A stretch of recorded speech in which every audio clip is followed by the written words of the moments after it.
त्या बिचारीला मरावं लागलं हो. मोबाईलच्या स्टेटसद्वारे कळालं की अनाथाची माय होती. जिवंतपणे त्या मायमावळीने किती गोरगरीब मुलींचं लग्न केलंय, किती अनाथ मुलींचा सांभाळ केला. तुम्हालाही माहित नव्हतं, मलाही माहित नव्हतं. म्हणून सर्वांना माझी विनंती, कोणाची आठवण महाराष्ट्र करत नाही, कोणाची आठवण महाराष्ट्र करत, ज्यांनी या समाजासाठी काही योगदान दिलेलं आहे, ज्यांनी या समाजासाठी काही कार्य केलेलं आहे, ज्यांनी गोरगरिबाच्या दुःखामध्ये त्या गरिबांना साथ दिलेली, असेच लोक आहे ना महाराज. अशाच लोकांची कीर्ती या जगामध्ये राहते. महाराज सांगतात, गेले दिगंबर ईश्वर विभूती, गेले दिगंबर ईश्वर विभूती, ओ राहिला त्या कीर्ती जगामध्ये, जगामध्ये राहिल्या त्या कीर्ती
कोणाची आठवण महाराष्ट्र काढायला तयार नाहीये.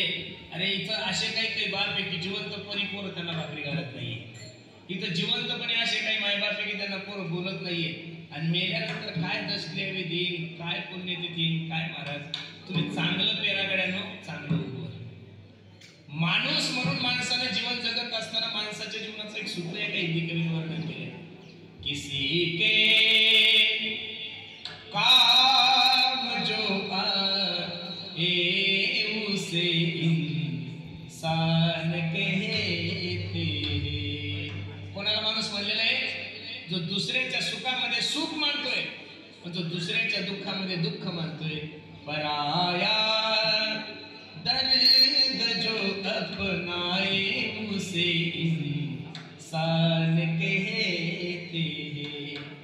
ये दुनिया एक उलझन है, कहीं तो का कहीं ठोकर. कोई हंस हंस के जीता है, कोई जीता है रो रो कर.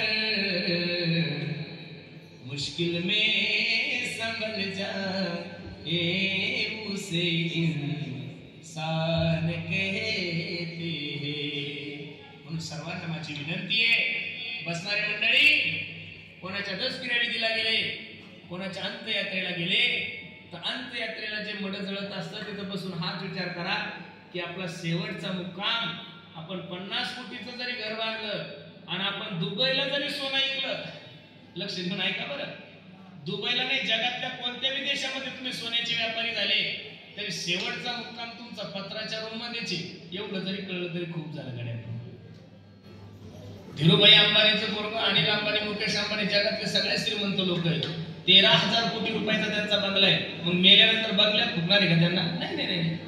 बंगला तुम्ही 13,000 कोटीचा बांधा नाही तर 50,000 कोटीचा बांधा, शेवटचा मुक्काम तुमचा पत्राच्या रूम मध्येच आहे. हा लय श्रीमंत असत तर चंदनाचे लाकडं, पण लाकडचे बरं, दुसरं काहीच नाहीये. लय सुंदर गवऱ्या तर गिर गाईच्या गवऱ्या वापरतील, याच्यापेक्षा दुसरं काहीच नाहीये.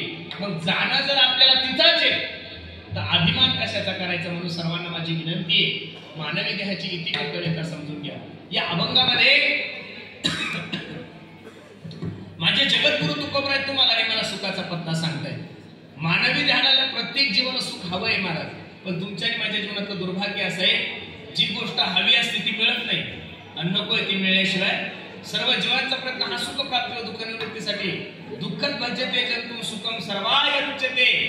अरे एखादं 2 वर्षाचं लेकरू जर देव बाप्पाकडे गेलं तरी ते देव बाप्पाचं दर्शन घेऊन देव बाप्पाला काय म्हणतं, देव बाप्पा मला सुखाचं ठेव. काय ठेव? आता त्याला सुख कशासोबत खातात हे सुद्धा कळत नाही, तरी ते देव बाप्पाला काय म्हणतो, देव बाप्पा मला सुखाचं ठेव. तुम्हालाही सुख हवंय आणि मलाही सुख हवंय. तुम्ही सुखासाठी प्रयत्न करताय, मीही सुखासाठी प्रयत्न करतोय. हा आटपाडी परिसर असेल, दिगंची असेल, विटा असेल, हे जे 4-5-10 तालुके जे आहे ना, इथले बहुतांशी लोक सोन्या चांदीच्या व्यवसायामध्ये अनेक राज्यामध्ये जातात, अनेक देशामध्ये जातात. खरं सांगा, घरदार सोडून, मायबाप सोडून, लेकरं सोडून तुम्ही जो व्यवसाय करता, हा कशासाठी करता? पैशासाठी का देवासाठी? कशासाठी करताय? कशासाठी? हा मोकळं बोला, लाजू नका अजिबात. मी बुलढाणा जिल्ह्याहून रात्रभर प्रवास करून तुमच्या गावाला कीर्तनाला आलो. देवासाठी का पैशासाठी?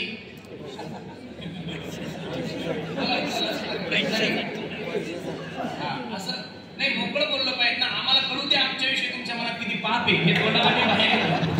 तुम्ही असं बोलू नका. तुमचेही प्रयत्न त्याच्यासाठी चालू. मी बोलतोय यासाठी महाराजांचं प्रमाण किती गोडे पहा. हा सर्व सुखाची या आशा जन्म गेला, सर्व सुखाची आशा जन्म गेला, जगते मुक्ती अंतराची गेला, जगते मुक्ती अंतराची गेला, निरंता दिशा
सुखासाठी चालू.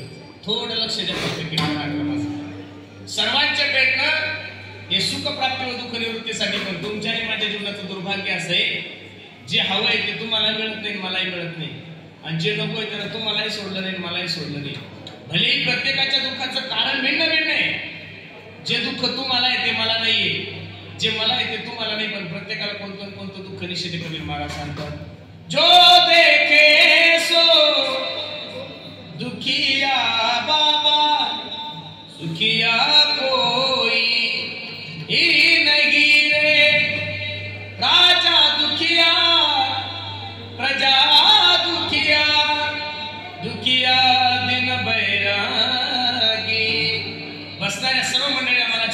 प्रश्न विचारायचा आहे, महाराष्ट्रातले राज्य सुखी असं वाटतं का तुम्हाला?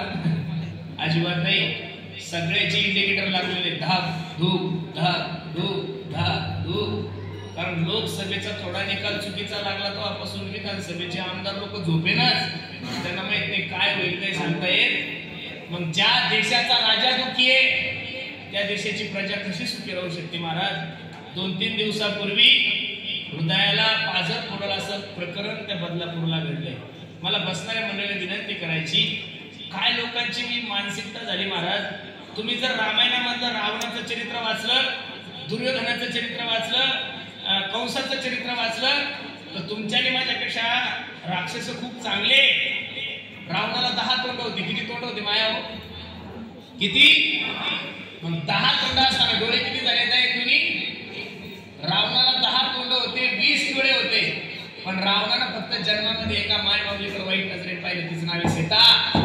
आपले 2 डोळे असून सुद्धा आपल्याला जगामध्ये कोणीच चांगलं दिसत नाही, म्हणून कोपर्डी सारखे बलात्कार महाराष्ट्रात घडायला लागले. अरे 3 वर्षाच्या लेकरावर कुठं अत्याचार असतो का महाराज? काय लावलं म्हणजे हा अत्याचार थांबवू शकतो? तुम्हाला असं वाटतं कायदा केला म्हणजे अत्याचार थांबल? अजिबात नाहीये. त्या शाळेला सीसीटीव्ही कॅमेरे लावले म्हणजे अत्याचार थांबल? अजिबात नाहीये. मी तर माझ्या मते सांगतोय, माझं व्यक्तिगत मत आहे, या महाराष्ट्राला महाराष्ट्र शासनाची गरजच नाहीये. या महाराष्ट्राला आजच्या तारखेमध्ये महाराष्ट्र शासनाची गरज नाहीये, पोलिसांची गरज नाहीये, वकिलाची गरज नाहीये. आजच्या तारखेमध्ये या महाराष्ट्राला फक्त आणि फक्त माझ्या छत्रपती शासनाची गरज आहे महाराज. वाईट याचं वाटतंय की अत्याचार करणाऱ्या माणसाला सुद्धा या महाराष्ट्रात वकील भेटतात. ज्याला 3 वर्षाच्या मुलीवर अत्याचार केलाय, ती मुलगी मरण पावली, अशा सुद्धा नरात आम्हाला या महाराष्ट्रात वकील भेटतात. वकिलांना सुद्धा माझी विनंती आहे, अरे जो चांगलं काम करत त्याच्या पाठीमागे उभे राहा, पण जो अत्याचार करतोय त्याची बाजू घेऊन जर तुम्ही कोर्टात लढत असाल तर आज प्रसंग तो त्याच्या जीवनात आहे, उद्या तुमच्या आणि माझ्या लेकराच्या जीवनामध्ये येणारच आहे. मग ज्या देशाचा राजा दुखी आहे त्या देशाची प्रजा कधीच सुखी राहू शकत नाही, आणि ज्या देशाची प्रजा दुखी आहे त्या देशाचा साधू कधीच सुखी राहू शकत नाही. राजा दुखिया प्रजा दुखिया, दुखिया दिन बैरागी, दुखिया दिन बैरागी. प्रत्येकाचं दुःख भिन्न भिन्न आहे. कोई तन दुखी, कोई मन दुखी, कोई धन बिना रहत उदास, थोडे थोडे सब दुखी सुखी राम के दास. काही काही लोकांकडे प्रॉपर्टी एवढी आहे की 100 पिढ्यापासून खातील एवढा पैसा आहे महाराज, पण देवाला शारीरिक सुख अजिबात दिलं नाही. काही मोठ्या मोठ्या श्रीमंत माणसाच्या घरी जेवणाचा प्रसंग येतो, आमच्या ताटामध्ये 40 पदार्थ असतात आणि त्याच्या ताटामध्ये 2च पदार्थ, मुगाची डाळ आणि ज्वारीची भाकर. नुसतं बासुंदी करपाई, गुलाबजाम करपाई, रबडी करपाई. आपण म्हणा साहेब घ्या ना, ते म्हणतात छे छे, आता डॉक्टरने फक्त गोळ्यात खायच्या सांगितल्या, सकाळी 2, दुपारी 2, संध्याकाळी 2. 5-5, 6-6 कारखान्याचा चेअरमन करतो काही काही माणसाला देव, पण साखर पाहिली नाही, चहा पाहिला की शुगर वाढती. देव म्हणे चेअरमन व्हायचं पण चहा प्यायचा. शरीरानं दुखी, कोई तन दुखी, कोई मन दुखी, कोई धन बिना रहत उदास. देवाचं गणितच हुशार आहे महाराज. देवासारखा हुशार माणूस या जगात कोणीच नाहीये. जगातले जेवढे काही श्रीमंत पॉलिटिक्स आहे, जगातील जेवढे काही श्रीमंत उद्योगपती आहे, जगातील जेवढे काही श्रीमंत माणसं आहे, त्यांचं तुम्ही गुगलवर सर्च करा, त्यातल्या कोणालाच पोर नाही, प्रत्येकाला पोरी महाराज. प्रॉपर्टी एवढी की महाराष्ट्र बसून खाईल, पण आग लावायला सुद्धा देवाला पोरग दिलं नाहीये. ज्यांच्याकडे प्रॉपर्टी भरपूर आहे त्यांच्याकडे वारसदार नाहीये. आणि तुम्ही एखाद्या प्लॅटफॉर्मवर जाऊन पाहता भिकाऱ्याला सकाळी वडापाव खाल्ला की संध्याकाळचा मेळ नसतो, पण वर्षाला एक पोरग बी एवढं गुटगुटीत महाराज नाली झोपतो तरी डेंगूचा डास त्याच्याजवळ झोपेला सुद्धा त्याला चावत. डेंगूचा डास विचार करतो याला चावत मला तापी, अजिबात चावत नाहीये. गणित देवाचं असं आहे, चतुरातो शिरोमणी पुन्हा लावण्याची खाणे, मुकुट सकळा मणी धन्य तोची, खेळतो येण्याची खेळावा, नटतो येण्याची नटावा. देवासारखा हुशार जगामध्ये कोणीच नाहीये. म्हणून कोई तन दुखी, कोई मन दुखी, कोई धन बिना रहत उदास. काही लोकांकडे पैसे नाही म्हणून दुखी आहे, काही बिचाऱ्यांकडे एवढे पैसे झाले की ते ईडीमुळे दुखी आहे. मग जगातले सगळे माणसं दुःखीचे. मग खरं सुख जर प्राप्त करून घ्यायचं असेल, खरा आनंद जर प्राप्त करून घ्यायचा असेल, तर ज्या दुकानात जो आयटम भेटतो त्याच दुकानात गेलं पाहिजे ना महाराज. आज तुम्ही एवढे बहुसंख्येने कीर्तनासाठी उपस्थित आहात. प्रत्येकाला असं वाटतं माझ्या जीवनामध्ये सुख मिळालं पाहिजे, पण सुखाचा पत्ता जो आहे तो चुकीचा आहे. माणसाला जायचंय कुठं? साताऱ्याला. जायचंय कुठं? साताऱ्याला. आणि पंढरपूर रोडला चालला, किती दिवस चालला म्हणजे सातारा येईल? पंढरपूरच्या पुढे सोलापूर येईल, पार तेलंगणा, पार कर्नाटक, बिदर येईल, पण सातारा येणार. तुम्हाला हवा आहे सुख, आणि ज्या मार्गाचं अनुकरण केलं तो मार्ग दुःखाचा आहे. आणि अशा दुःखी लोकांना जगद्गुरु तुकोबराय सांगतो, सुख हवंय ना तुम्हाला, मग तुकोबरायचं मनोगत किती गोडे पहा. आपुला तो एक देव करुणी भावा, आपुला तो एक देव करुणी भावा, आपुला तो एक देव करुणी भावा, आपुला तो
विटेवरी ज्याची पाऊले समान तोच एक दान सुरदाता.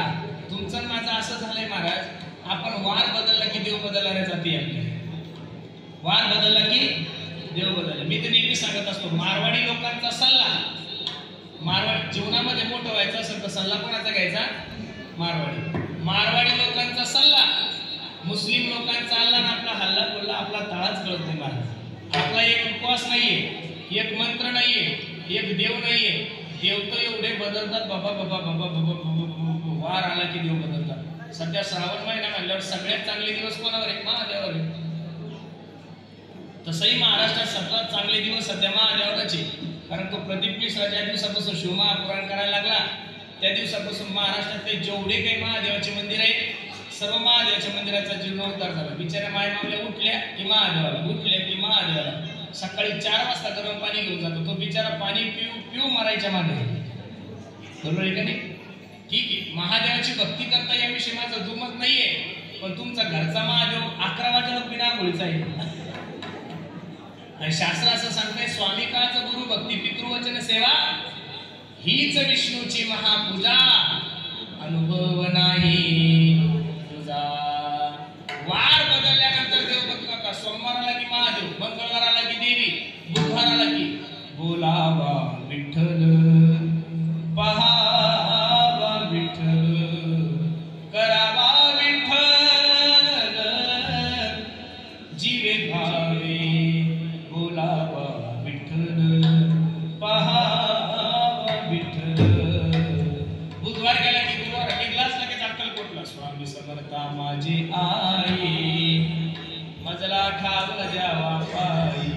स्वामी समर्थावर थांबाव ना. शुक्रवार आला की आलीच परत संतोषी माता, खाय पोटाने पड आडवा, खाय पोटाने पड आडवा. बरं शुक्रवार संतोषी मातेवर थांबाव ना. शनिवारी सकाळीच 5 ला उठतो लगे. जय हनुमान ज्ञान गुण सागर, जय कपीस तिह लोक पूजागर, रामदूत अतुलित बलधामा, अंजनी पुत्र पवन सुत नामा. हनुमंतावर तर याचं मन भराव. लगेच रविवारी आलं याच्या अंगात येळकोट येळकोट. जय मल्हार जय अहो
माझा एक मित्र होता, 20 एकर डाळिंब लावले त्याने. किती लावले?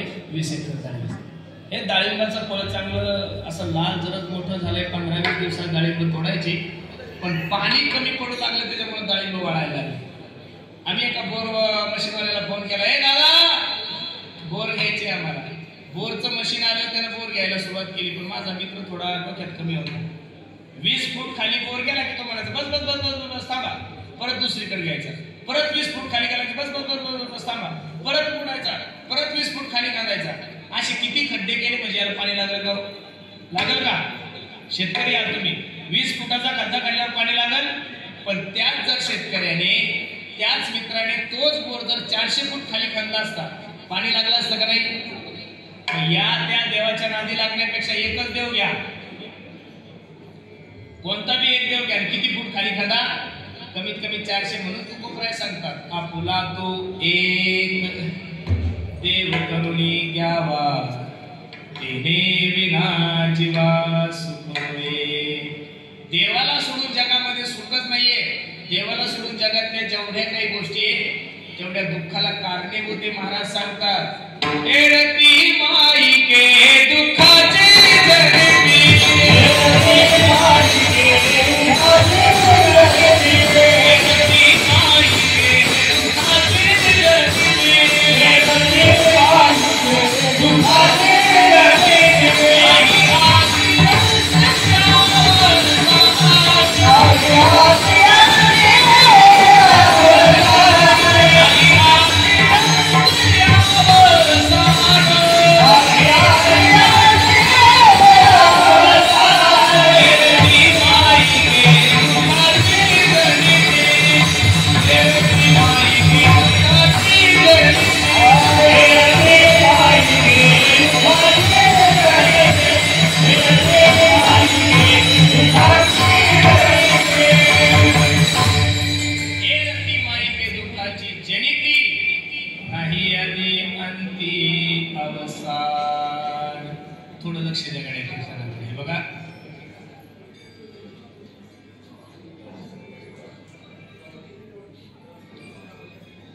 ज्या संसाराचं बीजारोपण दुःखातून झाले त्याला सुखाच्या फळाची अपेक्षा करणं जीवनातलं सगळ्यात मोठं अज्ञान आहे. एरती मायके दुःखाची जनिती नाही आदी अवसार.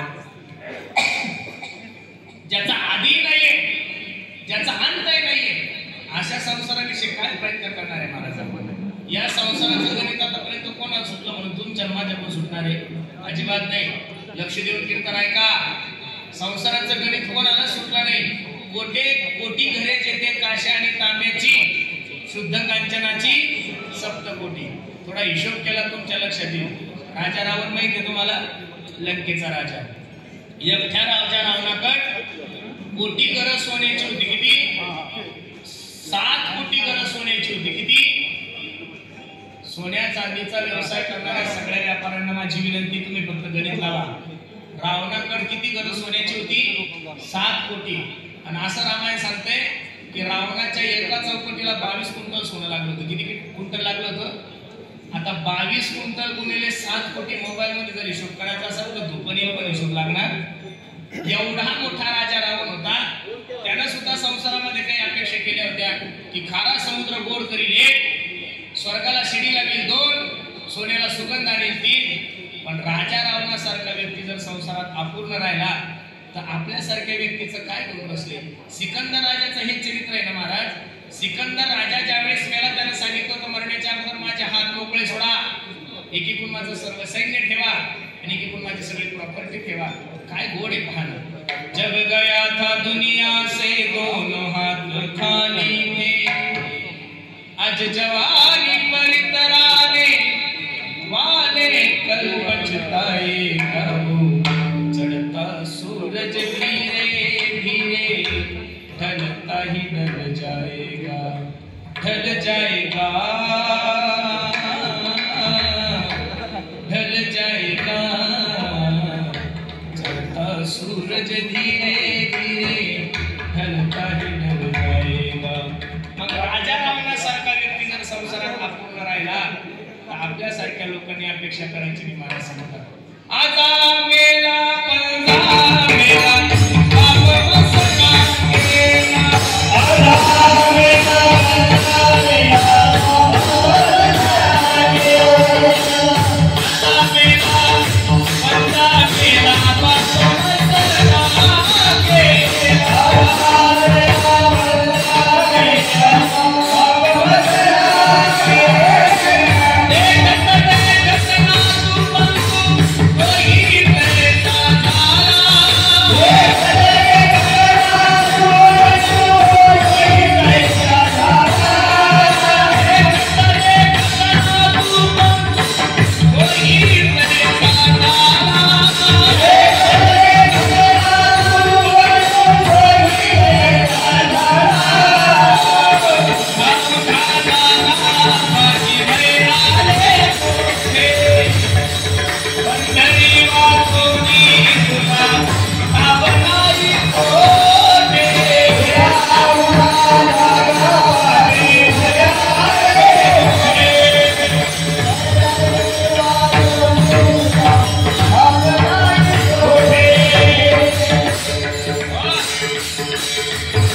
म्हणून बसणाऱ्या सर्व मंडळीला माझी विनंती आहे, सर्वांनी संसार प्रयत्न सुखाचा करून पाहिला, पण संसाराचं वर्णन करत असताना महाराज सांगतात वा दुःखाचे केने सुटले, जे मरणाचे भले लोटले, ते हे मृत्यू लोकीची घडले हात वेळेने, मृत्यू लोकी सुखाची कहाणी ऐकी जेल कवनाचे श्रवणी कैशी सुख निद्रा अंतरुण इंगळाच्या.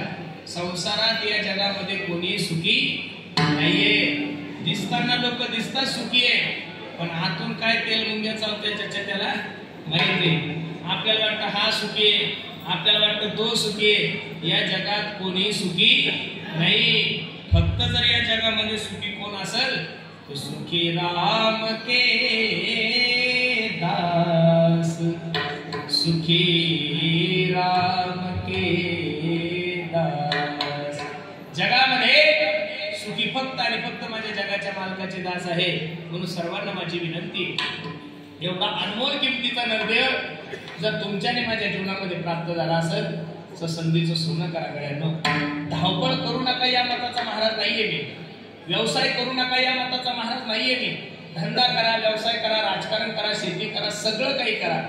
पण हे सगळं करत असताना एक गोष्ट ध्यानात ठेवा की तुम्हाला मला या मृत्यू लोकाची यात्रा संपून जायची. माणूस सगळं ध्यानात ठेवतो, फक्त मरणार हे विसरून जातो. माणूस सगळं ध्यानात ठेवतो पण मी मरणार आहे. असे लोक महाराज असे तंद्रीत चालतात, सहजच बोलतात महाराज माझ्यासारखा श्रीमंत ना आमच्या तालुक्यात कोणी नाही. लोक सहजच बोलतात महाराज मी जर मेलो ना तर असं समजा आमच्या सांगली जिल्ह्याचं राजकारण संपलं. तू एकदा मरून बघ, लोक तुझ्यापेक्षा चांगलं राजकारण करतात. या जगात कोणा वाचून काय राहिलं? पूर्वीचे जुने लोक म्हणायचे इंदिरा गांधी गेली भारताचं कसं होईल. कुठं काय झालं भारताचं? काय नाही झालं. इंदिरा गेली तर सोनिया आलीच ना का? भारत बंद थोडा पडला काही. सोनिया गांधी गेली, मोदी साहेब आले होते, तेही जातील कोणीतरी. ज्याच्यात नित्य बदल होतो, मी कमी करेल, ज्याच्यात नित्य बदल होतो, जिथं कोणा वाचून काही राहत नाही त्याला काय म्हणतात? जग म्हणतात. म्हणून तुम्ही ज्या तंद्रीत जाताय ती तंद्री सोडून द्या. भारतरत्न असणाऱ्या लता दीदी मंगेशकर 50,000 गाणे गायले असेल त्या मायमाऊलीने. भारतरत्न पुरस्कार होता त्यांना. कोणता पुरस्कार होता? भारतरत्न. पण भारतरत्न पुरस्कार असणारी मायमाऊली ज्या दिवशी मरण पावली त्या दिवशी फक्त एक दिवस भारतीयांनी तिचं स्टेटस ठेवलं. किती दिवस ठेवलं? मग आता या भारताचा नेम काय पहा. भारतरत्न पुरस्कार असणाऱ्या माणसाचं स्टेटस लोक एक दिवस ठेवतात. तुमचं माझं स्टेटसच काय लोक ठेवायला? तुम्हाला ओळख नाही कोण? कोणी नाही. विट्याचा श्रीमंत फक्त विट्यातच आहे. आटपाडीत गेला त्याचा बाप तयार आहे. आटपाडीचा श्रीमंत फक्त आटपाडीतच आहे. सांगलीत गेला की त्याचे 10 बाप तयार आहे. सांगलीचा श्रीमंत फक्त सांगलीतच आहे. त्याच्या साताऱ्यात गेला की त्याचे 20 बाप तयार आहे. साताऱ्याचा श्रीमंत साताऱ्यातच आहे. पुण्यात गेला की त्याचे 1000 बाप तयार आहे. आणि पुण्यातला श्रीमंत फक्त पुण्यातच आहे. मुंबईत गेला की लाखाने त्याचे बाप तयार आहे. अरे एवढा मोठा भारत देश आहे. त्या भारतामध्ये महाराष्ट्र राज्य एवढं, त्या राज्यामध्ये तुमचं गाव किती छोटं, त्या गावामध्ये तुमचं घर किती छोटं आणि त्या घरामध्ये तुम्ही किती छोटे. प्रत्येकाने एकदा मॅपवर पहा. प्रत्येकाने आपण काय क्वालिटीचे आहोत, आपली काय ताकद आहे. एकदा या जगाच्या नकाशासमोर भारत केवढा आहे पहा आणि त्या भारतामध्ये तुमचं देश केवढा आहे पहा आणि त्या देशामध्ये तुमचं महाराष्ट्र राज्य केवढं आहे पहा आणि त्या राज्यामध्ये तुमचा विभाग पहा. त्या विभागामध्ये तुमचा जिल्हा पहा, जिल्ह्यात तुमचा तालुका पहा, तालुक्यात तुमचं गाव पहा, त्या गावात तुमचं घर पहा. ज्यावेळेस तुम्ही पासाल ना तर देशाच्या नकाशावरच तुम्ही नाहीये. देशाच्या नकाशावर तुम्ही नाहीये. मग ज्या नकाशावरच आपण नाही त्याच्यासाठी एवढं काय माणसाला करावं. एक माणूस, एका हिंदी कवीचं गोड वाक्य, एक मनुष्य स्मशानभूमीतून चालला होता. कुठून चालला होता? स्मशानभूमीतून. आणि स्मशानभूमीतून जात असताना त्याच्या पायाला एक हाडूक टोचलं आणि त्या हाडूक त्या पुढाऱ्याला सांगत होतं, हे वेड्या, एक दिन निकले सैर करणे मन में काही अरमान थे. काय म्हणलं ते हाडूक? त्याच्या पायाला टोचलेलं हाडूक काय बोलत होतं? एक दिन निकले सैर करणे मन में काही अरमान थे. एक तरफ हरियाली थी और एक तरफ स्मशान थे. पैर के तले छुपी हड्डी, हड्डी के ये बयान थे. अरे चलने वाले चल संभल कर, हम भी कभी इंसान थे. प्रत्येकाला जाणंच आहे ना.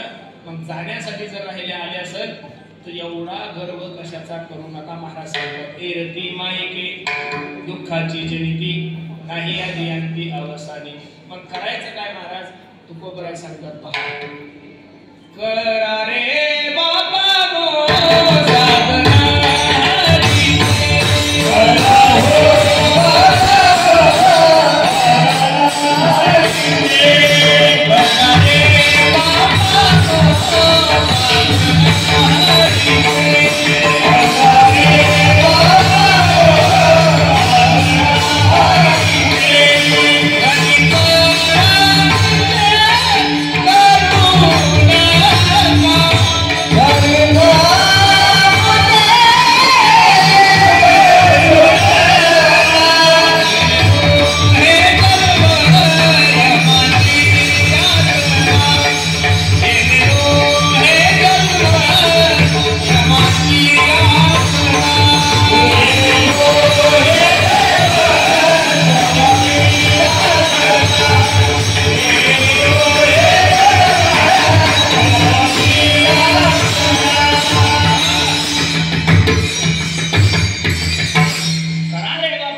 बसणाऱ्या मंडळीला विनंती आहे बाबांनो, थोडं लक्ष द्या माझ्या कीर्तनाकडे. जिंदगी जब तक रहेगी फुर्सत ना होगी काम से, जिंदगी जब तक रहेगी फुर्सत ना होगी काम से, कुछ समय ऐसा निकालो प्रेम करो भगवान से. थोडा वेळ त्याच्यासाठी देत चला. तुम्ही त्याच्यासाठी वेळ देसाल तर तो तुमच्यासाठी वेळ देईल. मी दररोज कीर्तनातून सांगतो, एका माणसाची डोक्याची सीर ब्लॉकेज झाली. काय झाली? डोक्याची सीर. थोडं लक्ष द्या फक्त कीर्तनाकडे. थोडी शांतता ठेवा, बडबड करू नका, थोडं लक्ष द्या फक्त. अजून 15-20 मिनिटं राहिलेली, फक्त थोडी लक्ष द्या. कारण हे काही एखाद्या पुढाऱ्याचं भाषण नाही चाललं म्हणजे पुढाऱ्यांची टिपुडं ठेवली तो मुद्दे सांगतोय असं काही नाही. कीर्तनात तुम्ही सर्वांनी लक्ष दिलं पाहिजे. ऐका, एका माणसाची डोक्याची सीर ब्लॉकेज झाली. सांगलीच्या सगळ्यात मोठ्या महागड्या हॉस्पिटलमध्ये त्याला भरती केलं. 4 तास त्याच्यावर ऑपरेशन झालं. ऑपरेशन थिएटरच्या बाहेर ज्यावेळेस त्याला काढलं त्यावेळेस 70-80 वर्षाचा म्हातारा होता, रडायला लागला. डॉक्टरला दया आली. ओ बाबा काय झालं रडण्यासाठी? 25 लाख रुपये बिल काढलं होतं डॉक्टरनं. डॉक्टर म्हणे बाबा हे बिल जर तुम्हाला थोडं जास्त वाटत असेल त्यातले 5-6 लाख रुपये मी कमी करतो, फक्त रडू नका. त्यावेळेस म्हातारा हसायला लागलं. डॉक्टरला सांगते, डॉक्टर विट्याचा आहे, कुठलाही विट्याचा आहे, 50 एकर जमीन आहे, माझे 2 पोरं सोने चांदीच्या व्यवसायामध्ये दुबईला राहतात. तू जर 50 लाख रुपये बिल काढलं असतं ना तर 2 मिनिटात मी ते बिल पे केलं असतं. एवढा श्रीमंत आहे. डॉक्टराला आश्चर्याचा धक्का बसला. बाबा एवढे जर तुम्ही श्रीमंत आहात, एवढी जर तुमच्याकडे प्रॉपर्टी आहे तर ते 25 लाखाचं बिल पाहून तुम्ही रडता का? त्यावेळेस म्हाताऱ्याने सांगितलं, डॉक्टर 4 तास आयसीयू मध्ये सांभाळलं तुम्हाला. किती तास सांभाळलं? 4 तास आयसीयू मध्ये सांभाळलं तर माझ्या शरीराचं मेंटेनन्स तू 25 लाख रुपये काढलं.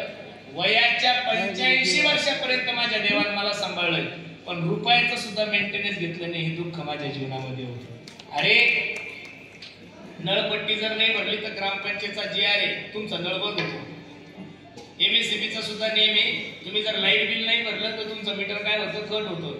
दररोज एवढा चांगला पाऊस पडतोय, तुमच्या धरणाला पाणी आलंय, विहिरीला पाणी आलंय, नदीला पाणी आलंय. आतापर्यंत जगामध्ये कधी मेघराजाने तुम्हाला नळपट्टी पाठवली का? अजिबात नाही. सकाळी 6:30 वाजता सूर्य उगवतो, संध्याकाळी 5:30 वाजता सूर्य मावळतो. आतापर्यंत सूर्यानं सुद्धा तुम्हाला कधी लाईट बिल पाठवलं? मग मला एवढंच सांगायचं, आपले मायबाप आपल्यावर प्रसन्न राहावं यासाठी या कुटुंबियांनी एवढं सुंदर नियोजन केलं. आता श्रावण संपला की पितृपक्ष आहे. त्या पितृपक्षामध्ये आपण आपल्या वाडवडिलांना जेव घालतो का? त्यांनी संतुष्ट राहावं, मला आशीर्वाद द्यावं, आपले पित्र खुश व्हावं याच्यासाठी आम्ही तुम्ही लोकांना जेव घालता, कीर्तन ठेवता. तुमचा नेता तुमच्यावर खुश होण्यासाठी तुम्ही त्याचे बॅनर लावता, त्याच्या पुढं करता, हाजी करता का? माझा नेता माझ्यावर प्रसन्न राहायला पाहिजे. मला एवढंच सांगायचंय, नेता प्रसन्न राहावे यासाठी बॅनर लावता, पित्र खुश व्हावे याच्यासाठी त्यांच्या पुण्यतिथ्या करता, वर्षश्राद्ध करता. देवानं तुमच्याने माझ्यावर प्रसन्न राहावं याच्यासाठी तुम्ही काय केलेलं आहे, मी काय केलं, हा मोठा प्रश्न आहे. तुम्ही ज्या तंद्रीत जगत आहात ती तंद्री सोडून द्या. गेलेला पैसा तुम्हाला परत कमवता येईल, गेलेली सत्ता तुम्हाला परत मिळेल, गेलेली जमीन परत घेता येईल, गेलेलं घर परत एकतर घेता येईल. पण एक वाक्य तुम्ही माझं हृदयात अंडरलाईन करून घ्या, life is not once more. Life is not once more. आणि मला देवाचा सलाम करायचा, यमाचे तर खूप उपकार आहे. यम मॅनेज होत नाही, हे खूप चांगलं आहे महाराज. जसं पुढाऱ्यासारखा यम जर मॅनेज झाला असता ते मोठे मोठे बोके मेलेच नसते, आपल्यासारखे गरीब लोकच मेले असते. यम न्याय आल्यानंतर यानं चेक दिला असता, आता 5 वर्ष येऊ नको. पण तिथं कोणाच्याच बापाचं चालत नाही, महाराजाचं चालत नाही, महाराजाच्या बापाचं चालत नाही, डॉक्टरचं चालत नाही, डॉक्टरच्या बापाचंही चालत नाही. मग जाणं प्रत्येकाचं ठरलेलंच आहे. कधीच असाले तुम्हालाही माहित नाही, कधीच असाले मलाही माहित नाही. जाण्याच्या अगोदर माणसाने सावध झालं पाहिजे. काय झालं पाहिजे? सावध सावधान वाचे बोला नारायण. कधी देवाचं चिंतन करणार आहे? अरे सर्व गोष्टीसाठी वेळ असणारे लोक आपण देवासाठी 1 मिनिट सुद्धा वेळ देत नाहीये. आणि तुकोबराय सांगतात, तुका म्हणे तुला सोडविना कोणी, एका चक्रपाणी वाचून या. काळाची एवढी पडेल बा, जेव्हा सोडविना तेव्हा माय बाप. अरे तुम्ही 2 किलोची चेन गळ्यामध्ये घाला. किती किलोची घाला? 2 किलोची चेन घाला, 4 बोटा 4 अंगठ्या घाला, घडी सोन्याची घाला, पार हातामध्ये ब्रासलेट घाला. तुम्ही गेल्यानंतर तुमच्या सोबत येणार नाही हो महाराज. एक तुळशीची माळ सोडून बाकी तुमच्या सोबत काही येणार. तुम्ही 4 हिऱ्याच्या जरी अंगठ्या हातात घातल्या तर संसारिक लोक एवढे हलकटे, रडता रडता तुमच्या हातावर पदर टाकून हातातल्या अंगठ्या काढतात. हा जगाचा नियम आहे. मी बोलतोय असं नाही, महाराजांचं प्रमाण आहे.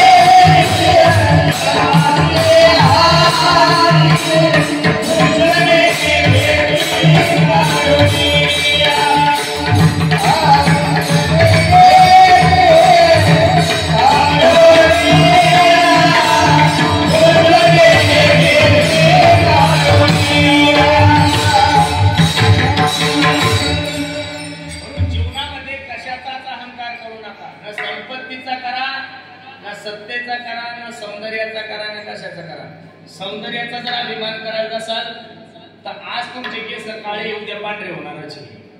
सत्तेचा जर अभिमान करसाल तर सत्ता तर आता कधी जाईल काही सांगता येत नाही.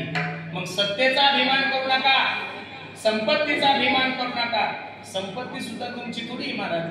येताना काही घेऊन आले नाही, जाताना सुद्धा काही घेऊन जाणार. आया था नंगा और जाएगा गावी. आम्ही कीर्तनाला गेले की बऱ्याचशा ठिकाणी अनुभव होतात. लोक बाकीचं देतात सोडून, महाराज आपल्याकडे 100 एकर जमीन आहे. अरे तू जन्माला येण्याच्या अगोदर ही जमीन इथंच होती. तुझा बाप सुद्धा जन्माला येण्याच्या अगोदर ही जमीन इथंच होती. तुझा आजोबा सुद्धा जन्माला येण्याच्या अगोदर जमीन इथं आहे. तुझा आजोबा मेला तरी जमीन तिथंच आहे. तुझा बाप मेला तरी जमीन तिथंच आहे. तुझ्या सुद्धा गौऱ्या मसनात केल्या पण जमीन काही तिथून हटली नाहीये. मग येताना जर काही घेऊन आले नाही, जाताना काही घेऊन जाऊ शकत नाही. हा, पण इथून घेऊन जात असताना तुम्ही एक काम करू शकता. तुम्ही केलेली समाजाची सेवा 1, तुम्ही केलेली गोरगरिबाला मदत 2, तुम्ही केलं गरीबाला अन्नदान 3, तुम्ही केलं भगवंताचं चिंतन. प्रत्येक प्रॉपर्टीला वारसदार आहे. जमीन घ्या वारसदार आहे, पॉलिसी काढा वारसदार आहे, बँकेत अकाउंट काढा वारसदार आहे, फ्लॅट घ्या वारसदार आहे. पण तुम्ही केलेली समाजाची सेवा, तुम्ही केलेली गोरगरिबाला मदत, याला तुमचं पोरगं वारसदार नाही, पोरगी वारसदार नाही, तुमची बायको वारसदार नाही. मग सर्वांना माझी विनंती आहे, धन असं कमवा की ज्या धनाला वारसदार नाहीये. धन कसं कमवा? असं कमवा की ज्या धनाला वारसदार नाहीये. अरे एवढे वर्ष झाले छत्रपती शिवाजी महाराजांना जाऊन, एवढे वर्ष झाले अहिल्याबाई होळकरांना जाऊन, एवढे वर्ष झाले अण्णाभाऊ साठेंना जाऊन, एवढे वर्ष झाले डॉक्टर बाबासाहेब आंबेडकरांना जाऊन, भगतसिंग, राजगुरू, झाशीची राणी लक्ष्मीबाई या लोकांच्या जीवनचरित्राचा अभ्यास करा. या लोकांनी जीवनभर फक्त आणि फक्त समाजाचाच विचार केला. म्हणून आजच्या तारखेमध्ये सुद्धा ते लोक कसे जिवंत आहे. प्रत्येकाच्या घरामध्ये ते दैवत म्हणून फोटो लागलेले. म्हणून सुद्धा जर माणसाला जिवंत राहायचं असेल तर त्यानं काम चांगलं करा. भला किसी का कर न सको तो, बुरा किसी का मत करना, पुष्प नहीं बन सकते तो तुम, काठी बन कर मत रहना. नाही तुम्हाला कोणाचं चांगलं करता नका करू, पण कमीत कमी कोणाचं वाईट तरी नका करू. अगदी थोड्या दिवसाचं जीवन आहे महाराज तुमच्याकडे. 100 वर्षाचा आयुष्य माणसाला. किती वर्षाचा आयुष्य? 100 मधले 50 तर तुमचे झोपीतच गेले. खाली किती उरलेले? 50 वर्षातले 10 वर्ष बालपणात गेले. खाली किती उरले? 40 मधले 20 वर्ष शिक्षणात गेले. खाली किती उरले? त्या 20 मधले 3 वर्ष करोनात सोडा. खाली किती उरले? बरं, चांगला मोबाईल घेण्यासाठी गेले आयफोन तर त्याची गॅरंटी वॉरंटी आहे. हा माईक बाजारात घेण्यासाठी या माईकची गॅरंटी आहे. चांगली वॉच घेण्यासाठी त्या वॉचची गॅरंटी आहे. प्रत्येक गोष्टीची, चांगली गाडी घ्या तिची वॉरंटी आहे. माणसाची काय गॅरंटी हो? काहीच नाही ना. अहो कपातला चहा कपातन बशीतला बशीत लोक म्हणे. अहो आता आज जे खासदार वाढले नांदेडचे, 15 ऑगस्टला त्यांचा वाढदिवस होता आणि त्यानिमित्त माझं कीर्तन. 15 ऑगस्टला त्यांचा वाढदिवस होता आणि 15 ऑगस्टला माझं कीर्तन होतं. मी गावाच्या जवळ गेल्यानंतर मला 10-20 किलोमीटर नायगाव राहिल्यानंतर फोन आला की महाराज साहेबांना थोडा श्वास घेण्यासाठी त्रास होतोय, कीर्तन रद्द झालं. मलाही वाटलं थोडंफार नॉर्मल असेल. असं वाटत होतं का की 15 ऑगस्टला ज्या माणसाच्या घरी कीर्तन होतं माझं, तो मनुष्य 26 तारखेला या विश्वाचा निरोप घेणारे. लक्ष देऊ नये का? त्यांच्याकडे पैसा कमी होता का? त्यांच्याकडे डॉक्टर ओळखीचे नव्हते. हैदराबादच्या सगळ्यात महागड्या हॉस्पिटलमध्ये होते. पैसाही होता. काँग्रेसचे खासदार होते. बहुमतात निवडून आले होते. मग पैशावाले जगत नाही, सत्तेवाले जगत नाही, डॉक्टर कोण माणसं जगत नाही. तुमचं माझं गणित कुठं लावता गड्यानं? म्हणून जाणं प्रत्येकाचं ठरलेलंच आहे. फक्त जात असताना काम चांगलं करा. महाराज सांगतात, हा उत्तमची गुरे कीर्ती मागे, उत्तमची गुरे कीर्ती मागे,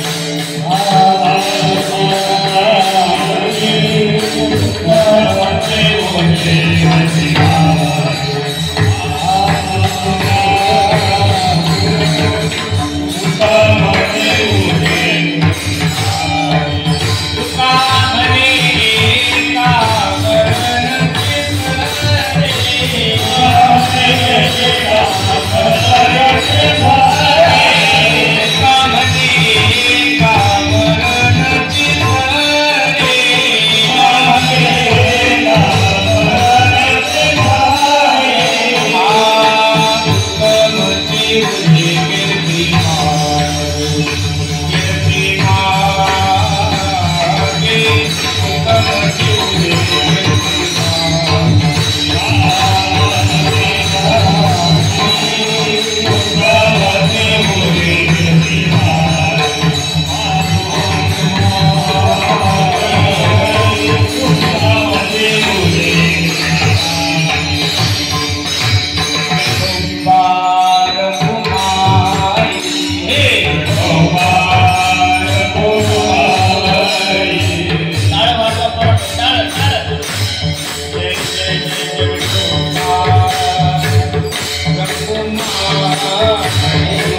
पण तो कुठं काही ग्रंथात लिहिलेला नियम नाहीये. हे तुमच्या सोयीनुसार आहे. अभंगाची सरळ भूमिका मी तुमच्या मंडळीसमोर ठेवली. 5 मिनिटं मी अजून तुमची घेणार. किती घेणार? 5 मिनिटं. 5 मिनिटं झाल्यानंतर आपण सर्वानुमते पुष्पवृष्टी करू. पण तीही सुद्धा तुम्ही जे हातात फुलं घेता तिकून फेकता ते ही पद्धत सुद्धा चुकीचीच आहे. ही पद्धत कशी आहे? चुकीचीच आहे. चुकीच्या प्रथा लावू नका. चुकीच्या प्रथा, ज्या माणसाची पुण्यतिथी आहे, ज्या माणसाचे वर्षश्राद्ध आहे, त्या माणसाचा फोटो तिथं ठेवा आणि जे आपल्या हातात फुलं भेटतील, कीर्तन संपल्यानंतर प्रत्येकाने ते त्यांच्या चरणाजवळ फुलं टाका. तिकून फुलं फेकल्यानंतर ते फुलं बहुतांश लोकांच्या पायाखालीच तुडवतात. ते इथपर्यंत येत नाहीये. म्हणून ज्यांच्या प्रथम पुण्यस्मरण, तृतीय पुण्यस्मरणानिमित्त आपण सर्व मंडळी उपस्थित आहात, अशी वैकुंठवासी आमचे भोजले शेठ पाटील यांच्या तृतीय पुण्यस्मरणानिमित्त त्यांचे चिरंजीव आमचे अजित दादा आणि अनिल दादा यांनी खूप सुंदर नियोजन केलं. नजर लागावं एवढा गोड कार्यक्रम आहे महाराज. नियोजन एवढं सुंदर आहे, कार्यक्रम एवढा गोड आहे की तुम्हाला कीर्तन ऐका वाटेल यात नवल नाहीये, परिसरातील लोकांना कीर्तन ऐका वाटेल यातही नवल नाहीये, त्यांच्या नातेवाईकांना, आप्तेष्ट मंडळींना, त्यांच्या मित्र लोकांना कीर्तन ऐका वाटेल यात नवल नाहीये. कार्यक्रमाचं स्वरूप एवढं गोड आहे की मेघराजाला सुद्धा कीर्तन ऐकायची इच्छा झाली म्हणून सकाळपासून ते बिचाऱ्याची हाजरी महाराज. मला तुम्हाला फक्त एवढंच सांगायचं, ज्या दिवशी 2 मिनिटं फक्त मला शांतता द्या. फक्त 2 मिनिटं बडबड नका करू कोणी. झालंय माझं कीर्तन. ज्या दिवशी तुमच्या जीवनातली माय जाईल, थोडा विकोद याला, ज्या दिवशी तुमच्या जीवनातली माय जाईल, ज्या दिवशी तुमच्या जीवनातला बाप जाईल, त्या दिवशी समजून चला की जीवनातलं प्रेम गेलं. महाराज सचिन तेंडुलकरांना ज्यावेळेस भारतरत्न पुरस्कार जाहीर झाला ना, तर मीडियावाल्यांनी प्रश्न केला होता, सचिनजी कसं वाटतंय तुम्हाला, काय आनंद आहे तुमचा? सचिनच्या डोळ्याला धारा लागली आणि सचिनजीने मीडियावाल्याला सांगितलं, आज मी क्रिकेट विश्वातील सगळ्यात मोठा व्यक्ती आहे, मास्टर सचिन तेंडुलकर म्हणून माझी ओळख आहे. माझी कला, माझं कौशल्य, माझं गुण पाहून या देशाने मला भारतरत्न पुरस्कार दिला. पण सांगू तुम्हाला, हे सगळं सुख पाहण्यासाठी, हे सगळं ऐश्वर पाहण्यासाठी माझा बाप रमेश तेंडुलकर जिवंत असता तर मला अजून बरं वाटलं असतं. अरे छत्रपती शिवाजी महाराज या महाराष्ट्राचे राजे झाले, सर्व किल्ले माझ्या राजाच्या ताब्यात आहे, 32 मन सोन्याच्या सिंहासनावर माझा राजा विराजमान आहे. राज्याभिषेक झाला राजाचा आणि छत्रपती शिवाजी महाराज राहायला लागले. मा जिजाबाई साहेबांनी प्रश्न केला, राजे हो राजे काय झालं रडायला तुम्हाला, तुम्ही या महाराष्ट्राचे राजे आहात, सर्व किल्ले तुमच्या ताब्यात आहे, 32 मन सोन्याच्या सिंहासनावर तुम्ही विराजमान आहात, मग रडता का राजे? त्यावेळेस रडता रडता राजाने आपल्या आईला सांगितलं, आई मी या महाराष्ट्राचा राजा आहे, सर्व किल्ले माझ्या ताब्यात आहे, 32 मन सोन्याच्या सिंहासनावरती विराजमान आहे. आई माझ्या डोक्यावर सोन्याचं मुकुट आहे, पण आई खरं सांगू का, हे सगळं सुख पाहण्यासाठी, हे सर्व ऐश्वर पाहण्यासाठी तुझ्या डोक्याचं कुंकू माझा बाप शहाजी राजा जिवंत असता तर मला अजून बरं वाटलं असते. बघा आईची उपकार जगात खूप आहे. 9 महिने 9 दिवस त्या मायमाऊलीने तुम्हाला मला गर्भात वाढवलेले, पण आईचे उपकार जास्त आहे, बापाचे उपकार कमी असेल ही जर तुमची धारणा असेल तर ही चुकीची आहे. जेवढे आईचे उपकार माणसावर आहे तेवढे बापाचे उपकार आहे. आई मला भूक लागली म्हणल्यानंतर ताट वाढवून देणारी आई सर्व जगात प्रसिद्ध झाली. आई मला भूक लागली म्हणल्यानंतर ताट वाढवून देणारी आई सर्व जगात प्रसिद्ध झाली. पण रात्री 12 वाजता लाईट आल्यानंतर गव्हाला पाणी देणारा बाप तुमच्याही लक्षात आला नाही, माझ्याही लक्षात आला नाही. आई मला चॉकलेट खायचंय ग, आई मला चॉकलेट खायचं, मला 10 रुपये दे. पाकिटातून 10 रुपये काढून देणारी आई सर्व जगात प्रसिद्ध झाली. पण तुमच्यानी माझ्या कॉलेजची 50-50 हजार फी भरणारा बाप तुमच्याही लक्षात आला नाही, माझ्याही लक्षात आला नाही. माझा मुलगा नोकरीला लागलाच पाहिजे याच्यासाठी रडणारी आई सर्व जगात प्रसिद्ध झाली. पण माझं पोरग नोकरीला लागलंच पाहिजे याच्यासाठी 3-3, 4-4 रुपये टक्क्यानं व्याजानं पैसे काढून पुढाऱ्याच्या पाया पडणारा बाप तुमच्याही लक्षात आला नाही, माझ्याही लक्षात आला नाही. अरे एकूण त्या एक पोरीचं लग्न असू द्या, माया हो तुमचं एकूण त्या एक पोरीचं लग्न असू द्या, सकाळी 8 वाजेपासून संध्याकाळी 8 वाजे लोक तुमची आई 4 साड्या बदलते, 3 साड्या बदलते. ज्या बापाने 50 लाख रुपये लग्नाचा खर्च केलेला असतो, पोरगी निघायची वेळ येते तरी त्या बापाला कपडे बदलायला वेळ भेटत नाही. बाप कळला पाहिजे माणूस तुम्हाला. अरे सचिन तेंडुलकर तुमच्या नात्याचा न गोत्याचा, विराट कोहली तुमच्या नात्याचा न गोत्याचा, तो या स्टंपाचा त्या स्टंपावर पळाला, अख्ख्या भारताने त्याच्यासाठी टाळ्या वाजवल्या. भर चैत्र महिन्यामध्ये दुपारी 12 वाजता वखराच्या मागे तुमच्या बापाने या धुऱ्याच्या त्या धुऱ्यावर किती येडे मारले. कधी बापासाठी सुद्धा टाळी वाजवायला शिका. मी नेहमी सांगत असतो परमार्थ करणाऱ्या माणसाने पाप करायला गेलं पाहिजे ते, परमार्थ करणाऱ्या माणसाने पाप करायला गेलं पाहिजे ते, आणि संसार करणाऱ्या माणसाने बापाला गेलं पाहिजे. ज्या दिवशी माणसाच्या जीवनातला बाप जातो ना महाराज, त्या दिवशी समजून चला की माणसाच्या जीवनातला आधार कमी होऊन जातो. मी दररोज कीर्तनातून सांगतो, पैसों से खाना मिल सकता है आप लोगों को, लेकिन पैसों से कभी बाजार में भूख नहीं खरीद सकते आप लोग. पैसों से किताबें खरीद सकते हो, लेकिन पैसों से कभी बाजार में ज्ञान नहीं खरीद सकते. पैसों से अच्छा बिछाना खरीद सकते हो, लेकिन पैसों से कभी बाजार में नींद नहीं खरीद सकते. उसी तरह पैसों से बहुत अच्छी बीवी आप लोगों को मिल सकती है, लेकिन पैसों से एक बात इस बाजार में नहीं मिलती, उसे माँ बाप कहते. म्हणून सर्वांना माझी विनंती गड्यांनो, जीवन आहे तोपर्यंत आपल्या मायबापाची सेवा करा. मी दररोज सांगतो, आई माझी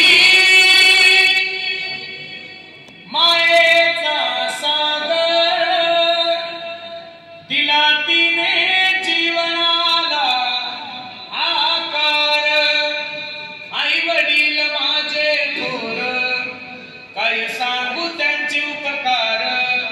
जीवनाच्या वाटेवरती किती असतो त्यांचा धार.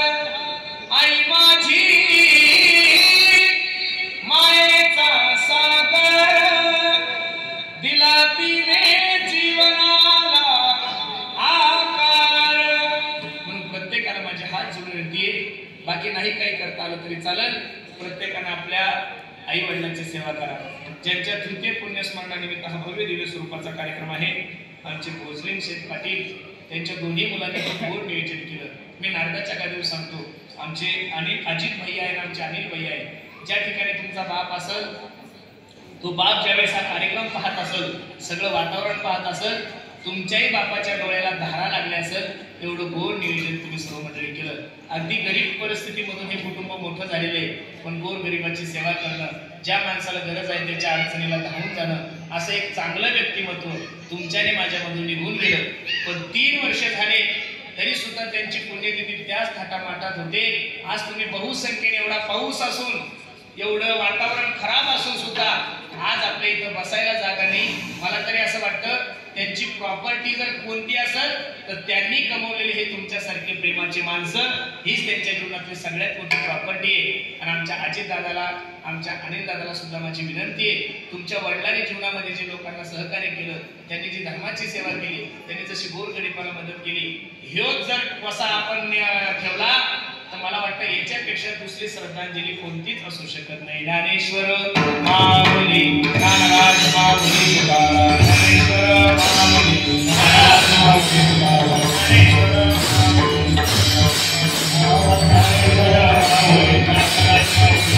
आम्ही जातो तुम्ही कृपा सुधावे, आम्ही जातो तुम्ही कृपा सुधावे.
ज्यांची छोटी छोटी मुलं या कार्यक्रमासाठी उपस्थित आहेत.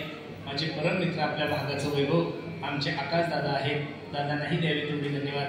ज्यांनी गोड असा पखवाज वाजवला, असे असणारे माझे परम मित्र आमचे नागेश महाराज, सर्वच तुम्ही सर्व क्षेत्रातली मंडळी, आमच्या भोजनी क्षेत्रावर प्रेम करणारे, राजकीय क्षेत्र, धार्मिक क्षेत्र, आध्यात्मिक क्षेत्र, जेवढे काही क्षेत्रातले लोक आहेत त्या सर्वांच्या चरणी मी माझा माथा ठेवतो आणि वाणीला पूर्ण विराम देतो. विठ्ठल जय जय जय जय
तुका म्हणे आता उदार तू होई मज ठेवी पायी संताची या संतास निर्विहीची म्हणजे काही न